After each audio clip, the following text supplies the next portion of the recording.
practice more.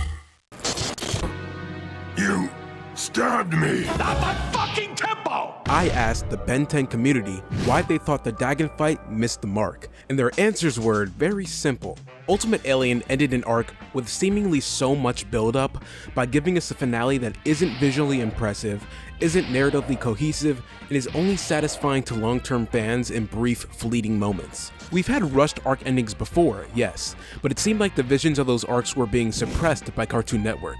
The Dagon arc's climax felt like it just didn't have a vision. So, is there any way to salvage this?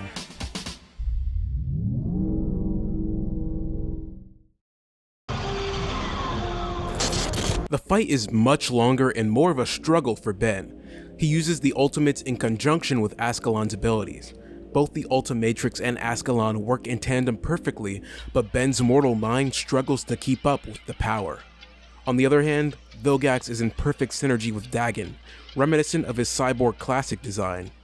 None of Ben's normal aliens seem to even put a scratch on him. Ben cycles through his ultimate aliens to wear Vilgax down, similar to how he cycled through his aliens in Back with a Vengeance from the classic series. We see all the ultimates Ben has turned into thus far, but we do get to see a few new ones as well, such as Ultimate Clockwork, Amphibian, Chromastone, Ghost Freak, and Accelerate. Imagine that combined with the dimension-breaking power scaling of Gogeta vs Broly, or like any of the fight scenes in 5 Elements of Fog Hill. Cause remember that Dagon and Ascalon wield power beyond our current dimension, and we see absolutely none of that ever. The Ultimatrix runs out of power, transforming Ben back into base form. In a clutch exchange, he barely manages to squeeze out a victory. He stabs Vilgax at the expense of Ascalon cracking. Ben uses the last of his energy to take Dagon's power away from Vilgax. After an ethical debate between Ben and his friends about free will, we get a flashback showing all the times our main character was taught about managing power and the trust that goes along with that. Imagine something similar to the extended flashback that the Ink Tank made, but add a few clips. Azimuth, help me! Maybe that's too much to have in your head when you have to win. Dude, I don't know if I can pound your grandma. Ben decides to restore all Esoterica on Earth back into humans, which breaks Ascalon for good.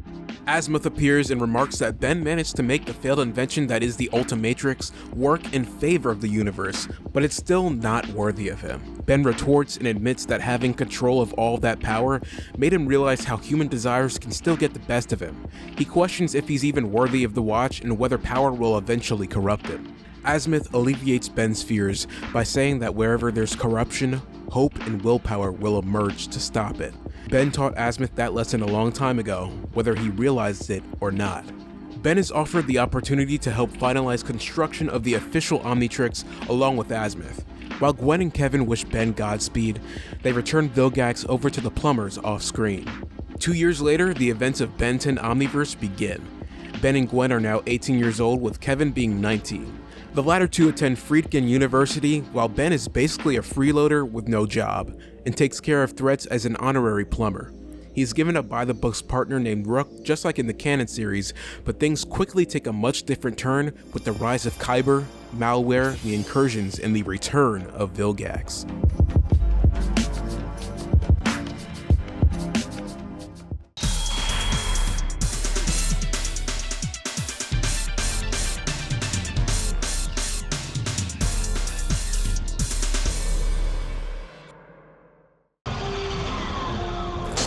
Dagax's feats don't consistently reflect his immense power level.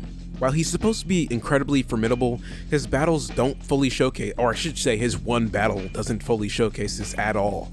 His portrayal in general is inconsistent across different episodes or arcs of the series, so the lack of continuity is frustrating, and it basically convinces Ben 10 fans not to give a shit.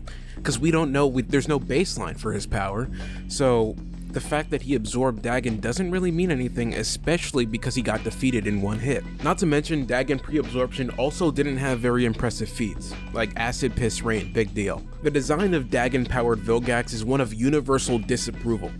Some find it uninspired compared to his classic self and even his divisive Alien Force portrayal, and it just lacks the intimidation factor expected from a villain of his caliber at this point. I mean, he went from the big arc villain who says jump and everybody says how high, to Alien Force where he's the ant that keeps coming back, and then they try to make him the arc villain again, but it just doesn't work because he lost all motion and sauce. While Vilgax is a long-standing antagonist in the Ben 10 series, Dagax's introduction was relatively brief. Fans may feel that his character lacks the depth and emotional consequence that they expect from major villains, me included. And that's just a problem with Ultimate Alien Force's arcs in general. They set up so much, but drop the ball at the last second. Given Dagon's reputation as a conqueror of dimensions, and Vilgax's reputation as a conqueror of worlds, we all anticipated a grander storyline for Dagon-powered Vilgax. This is Dookie Butt.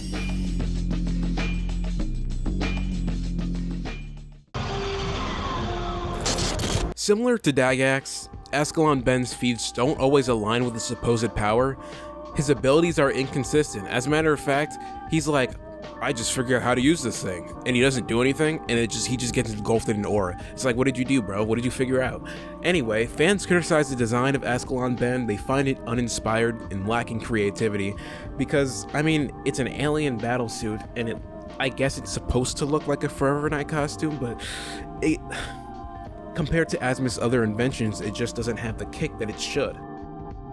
His appearance is functional, yes, but seeing how the Ultimatrix has such a unique design, it doesn't make sense that Ascalon and its armor look indistinguishable from anything else on Earth. I mean, Ben is like, the sword looks good with the watch, don't you think? And it's basically like a plastic sword that you can get off target, but okay, yeah, I'll take your word for it. You are Ben Tennyson after all. Regardless, his core identity revolves around using the Omnitrix to transform into various aliens. Ascalon Ben's deviation from this formula didn't sit well with fans who appreciate and want more of the classic Ben 10 concept. And seeing that this is the end of a chapter in Ben 10's history, the fact that Ultimate Aliens, the show's namesake, were thrown to the sidelines screams tone deaf.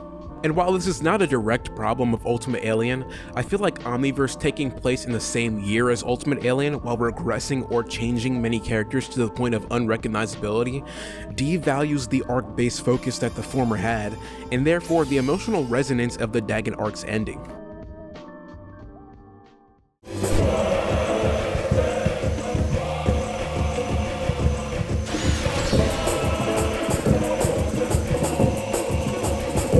Overall, both internal and external factors in the production led to the Dagon arc being underwhelming, and in order to fix the final fight, we would have to rewrite everything, and I don't care about the Dagon arc enough to do that. So I basically just rewrote the part of the arc that everybody blatantly points to as being the most underwhelming thing in Ben 10 history, and even after doing that, I still don't feel satisfied. It's crazy. Tell me your thoughts on the Dagon arc, the rewrite, and also I really want to know your opinion on the time skip in this Omniverse, I guess, adjacent continuation, because it's something I was debating on for a little bit, but it just makes sense to me, so let me know what you think. But if all else fails, lock and load.